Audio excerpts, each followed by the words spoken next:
All right, it's media day, 3-5A Division II. I'm joined with Argyle head coach Todd Rogers.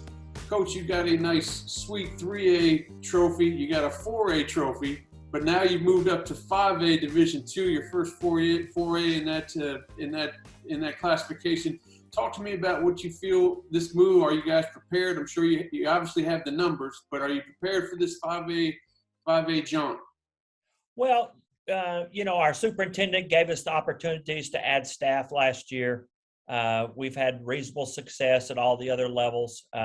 So I might disagree with you about the numbers. We're gonna move in there with very low numbers, and so we'll be facing that challenge like the other small 5A schools in the area. But I think we have a good plan to navigate those waters as we move into there. We've got a pretty tough non-district schedule. I've always alluded to the fact is that it takes heat to make steel. So we're going to put ourselves facing some of the top 5A programs in the state, or certainly in the DFW area, prepare ourselves for a tough district run. And you're going into looking over your roster from last year. You got a lot of graduation there, especially with some of the guys from the all-district teams. Is that it's obviously not a blessing, but going into a new classification with kind of I don't want to say a younger squad, but maybe not one that has had playing experience as much as the teams in the past.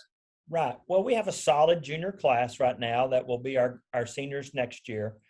We've been leaning on them heavily for their leadership and supervision of the younger kids and the guidance that we're getting from them. And we're very pleased with that. We're very talented on our defensive line, have a few talented offensive linemen coming back. Wes Tucker at left tackle was out last year with a hurt shoulder, and he's returning.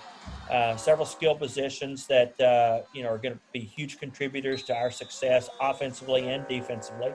So I think we're pleased. We have a solid base.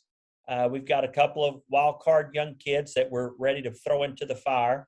And had a little turnover on the coaching staff, but as a genuine observation is we're solid from top from bottom. I don't know what the waters of 5A look like, so I can't predict any long-term outcome. Well, you talked about relying on younger guys. Now you go through the all-district team. You had two quarterbacks that were all-district, first and second team, and they're both seniors. So who are we looking at? I know you're just starting spring ball. Heck, you were up earlier than I was for sure for that. But talk about who you may be leaning on for the quarterback responsibilities. Well, Jacob Robinson is a kid that played some quarterback last year. We ended up playing majority at safety as the year progressed, but we've got him coming back. Alex Moeller is another senior that contributed in the quarterback room. And we've taken a couple other kids to get them some reps. But the jury's still out on the quarterback situation. We love the progress that they've made up to this point. They've done tons of work in the off season. We're just having a hard time getting to mesh with all of our track kids and all of our baseball kids and let the quarterbacks be throwing to the kids that are going to be playing on Friday night. So we're going to hold off on that, just give them a fair opportunity to work over the course of the summer. And then we'll be ready to stomp on the gas and move through the non-district schedule. Let's flip over to the defensive side of the ball. I know you're bringing back Michael Madre and Riley Van Poppel as a utility player, but talk about how your defense may be looking and what you expect out of them. That's probably the strength of our team is our defense. I think, having two talented defensive linemen that played, a very imposing role on our defensive line last year. Grant Mirabal at starting Mike Backer, and then, Dax Haraney as a safety back there in the secondary, and then the two Feltons at the corners. I think we're going to be sitting in a pretty good spot. Yes, we have to find some players, but we got a cabinet full of them. All we got to do is get them out there and get them coached up and get them ready to play. So I believe in what we're doing defensively. We've been able to add and value to our scheme to adjust to the potential players that we have coming in starting. So we're getting to put all that install in the next few days and teach that over the course of spring ball. But the kids are getting tons of college coaches come by looking at them. They're practicing hard, they're playing hard, and they've done tons of work in the off season. Yeah, that's one thing DFW has become accustomed to. There's definitely some athletes and players out there in Argyle, and people need to be aware of that. Now, looking over your district, I'll have to touch on your memory more than mine. I don't remember you playing any of these teams. So talk about your history with any of these teams and what you might be looking for playing a Creekview and some of these Frisco squads. Well, we don't have any history. That is the obvious truth. But I think that the tough classification, top of the classification in 4A, the La Vegas, the Melissas, back in the old days when we played Abilene Wiley when they're in 4A. Obviously, we've never had an opportunity to play. We played Carthage twice, and then the old Gilmer days. So we've played some very challenging teams in 4A. I'm pretty excited about the opportunity to face the top 5A schools. I think they'll be similar in nature. Obviously, they're going to be a little bit more physical than 4A. And so we're trying to teach those components during the spring ball so we can go toe-to-toe with them.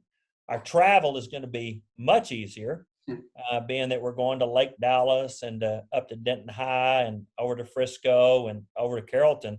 That's going to be a welcomed challenge because we've been traveling to Paris and to Pleasant Grove and to Abilene and down to La Vegas. So, yeah, the charter buses system that we've been using, they're probably a little disheartened that we're going to be very local this upcoming year. I was going to say, with the gas prices, this is probably the time to make this kind of move, right? Right. You guys, is it exciting for your kids to play in different stadiums? I'm assuming at some point, maybe not this year or next year, you'll get to play at the Star. You'll get to play at some of these new venues. And I don't know, does that create excitement, or is it all about just getting on the field and doing your thing? No, I think it does. I think it does. You got to look at it from a 16 and 17-year-old point of view. It's exciting for us. I've actually never got to coach in the Star. So we're looking forward to that. I've never got to coach in Pizza Hut Park, or I guess that's what they still call it. But going to Lake Dallas and playing a varsity football game is going to be fun and a new experience. I don't even know where the locker rooms at all these places. So I get to learn new means of travel and navigate new waters, and so that's always an adventure for us. Now, lastly, you talked about a hard non-district schedule. You got 4 games to deal with. Who are you playing in the non-district? Well, we're going to open up with Melissa, and then we travel over to Lovejoy, and then then we got a little Grapevine action, and then we got Montgomery down at Mary Hardin Baylor. We will be traveling on a charter bus for that one, so it gives us an opportunity to get a little flavor of 5A, that Southeast Texas venue.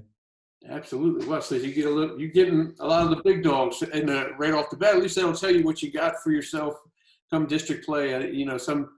Some coaches schedule a little easier just so they can, throw some W's up there, but I don't think that's the Argyle way. So it's good to see that you guys are playing some quality teams. Right. Well, I think the preparation during non-district is really, really critical.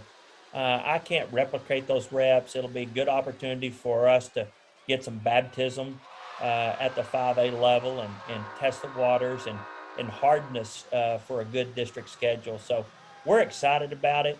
We think that we have, opportunities that are going to be fun and challenging for our kids. And so we're looking forward to it as a coaching staff as well.